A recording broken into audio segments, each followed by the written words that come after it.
NIM 2023 Prodi Perbankan Syariah. Di sini saya akan memaparkan materi dari kelompok 7 sampai kelompok 12. Yang pertama itu penyelesaian penyaluran dana bermasalah, yaitu yang di kelompok 7. Penyaluran dana bermasalah merupakan kondisi ketika penerima dana tidak mampu memenuhi kewajiban pembayaran sesuai kesepakatan yang telah dibuat dalam lembaga keuangan maupun lembaga pembiayaan.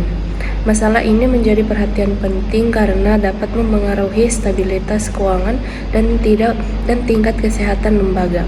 Penyelesaian penyaluran dana bermasalah dilakukan untuk mengurangi risiko kerugian serta membantu menerima dana agar dapat kembali menjalankan kewajibannya. Penyelesaian dilakukan secara bertahap dengan mempertimbangkan kondisi usaha dan kemampuan pembayaran penerima dana. Yang kedua ada analisis kelayakan pembiayaan bank syariah.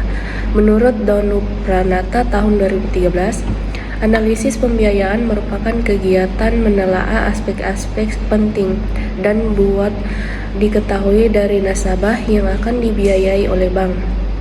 Selain itu, analisis pembiayaan merupakan suatu proses analisis yang dilakukan oleh bank syariah untuk menilai suatu permohonan pembiayaan yang telah diajukan oleh calon nasabah. Aspek analisis pembiayaan merupakan berbagai bidang yang diteliti dan dievaluasi secara mendalam oleh pihak bank sebelum memutuskan untuk memberikan pembiayaan kepada calon nasabah. Yang ketiga, kebijakan dan teknik pembiayaan di bank syariah. Ketentuan kebijakan pembiayaan di bank syariah merupakan fondasi utama yang mengarahkan jalannya aktivitas penyaluran dana. Kebijakan ini dituangkan dalam formal sebuah dokumen induk yang disebut Kebijakan Pembiayaan Bank Syariah atau KPBS. KPBS berfungsi memberikan arah, batasan, standar mutu, serta prosedur baku bagi komite pembiayaan, account officer maupun manajemen eksekutif dalam mengambil keputusan krusial terkait alokasi modal bank. Yang keempat, mengaplikasikan pembiayaan sistem bagi hasil atau mudharabah di bank syariah. Secara terminologi, mudharabah adalah akad kerjasama usaha antara dua pihak, yaitu pemilik modal, sahibul mal, yang menyerahkan seluruh modalnya kepada pengelola usaha atau mudharib untuk dijalankan dalam suatu usaha tertentu dengan pembagian keuntungan sesuai nisbah yang disepakati di awal akad. Ada landasan hukum mudharabah bersumber dari Al-Quran, Al-Hadis, Ijma ulama, dan Fatwa DSN MUI. Dalam operasionalnya di bank syariah, mudharabah dibagi menjadi dua jenis utama. Yang pertama, mudharabah mutalaqah, dan kedua, mudharabah muqayyadah. Merupakan bentuk kerjasama di mana pemilik modal memberikan batasan tertentu kepada pengelola seperti jenis usaha, lokasi, maupun waktu operasional. Yang kelima, pembiayaan murabaha di bank syariah. Menurut istilah fuqaha, murabaha adalah menjual barang dengan harga awal atau harga beli dengan tambahan keuntungan yang diketahui.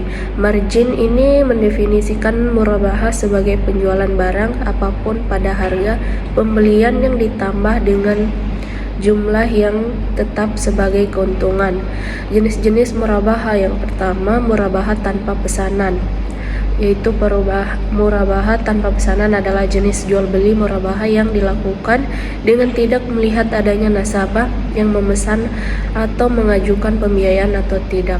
Yang kedua ada murabaha berdasarkan pesanan, yaitu murabaha berdasarkan pesanan adalah jual beli murabaha yang dilakukan setelah ada pesanan dari pemesan atau nasabah yang mengajukan pembiayaan murabaha. Yang keenam ada akad bai as-salam dalam perbankan syariah. Akad bai as-salam merupakan salah satu bentuk akad jual beli dalam ekonomi Islam yang memperoleh Kebijakan pembayaran dilakukan di muka, sedangkan barang yang menjadi objek transaksi diserahkan pada waktu yang telah disepakati di masa yang akan datang.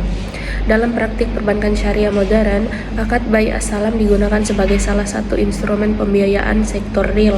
Bank syariah bertindak sebagai pembeli yang membayar harga barang di muka kepada nasabah.